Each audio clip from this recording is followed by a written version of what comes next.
Hi guys. Why it is important for issuer to tell receiver about potential hazards of work area అని ప్రీవియస్గా ఒక question మనం మాట్లాడుకున్నాం. అంటే ఈ క్వశ్చన్ యొక్క అర్థం ఏంటంటే ఇష్యూర్ రిసీవర్కి ఎందుకు చెప్పాలి, పొటెన్షియల్ హజార్డ్స్ ఉన్నాయా లేవా సైట్లో ఎందుకు చెప్పాలి, ఎందుకు ఇది ఇంపార్టెంట్ అనేసి అడుగుతున్నారు అనమాట. ఆప్షన్స్ చూద్దాం. సో ఆప్షన్స్ మనం చూసుకున్నట్లయితే the receiver does not read the work permit.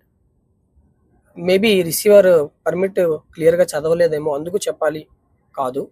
Option B చూడండి, the receiver may not have worked in the area before. Maybe receiver ఆ ఏరియాలో పనిచేయలేదేమో, ఫస్ట్ టైం పనిచేస్తున్నట్టున్నాడు, అందుకు చెప్పాలేమో, ఇష్యూర్ చెప్పాలి పొటెన్షియల్ హజార్డ్స్ గురించి. ఎస్, ఆప్షన్ బి అనేది కరెక్ట్ అండి. ఆప్షన్ సి కూడా చూద్దాం, the receiver must respond to emergencies. Receiver ఎమర్జెన్సీకి రెస్పాండ్ అవ్వాలి. అసలు దీనికి అండ్ క్వశ్చన్కి సంబంధం లేదు యాక్చువల్గా. నెక్స్ట్ డి చూడండి, the receiver must take gas test. Receiver ఎందుకు తీసుకుంటారు gas test? Authorised gas tester తీసుకుంటారు. సో కొన్ని క్వశ్చన్స్ ఎలా ఉంటాయంటే సంబంధం లేకుండా ఉంటాయండి, మనం ఈజీగా ఐడెంటిఫై చేసేయచ్చు ఏది కరెక్ట్ ఆన్సర్ అనేసి. సో ఆప్షన్ బి అనేది కరెక్ట్ అండి. నెక్స్ట్ క్వశ్చన్ చూడండి, what must issuer do before issue the work permit. Issuer ఏం చేస్తారు, పర్మిట్ ఇష్యూ చేసే ముందు ఇష్యూర్ ఏం చేస్తారు అనేసి అడుగుతున్నారు. క్వశ్చన్ ఆప్షన్స్ ఇక్కడ ఉన్నాయండి. Guess the correct option and comment below. Thank you.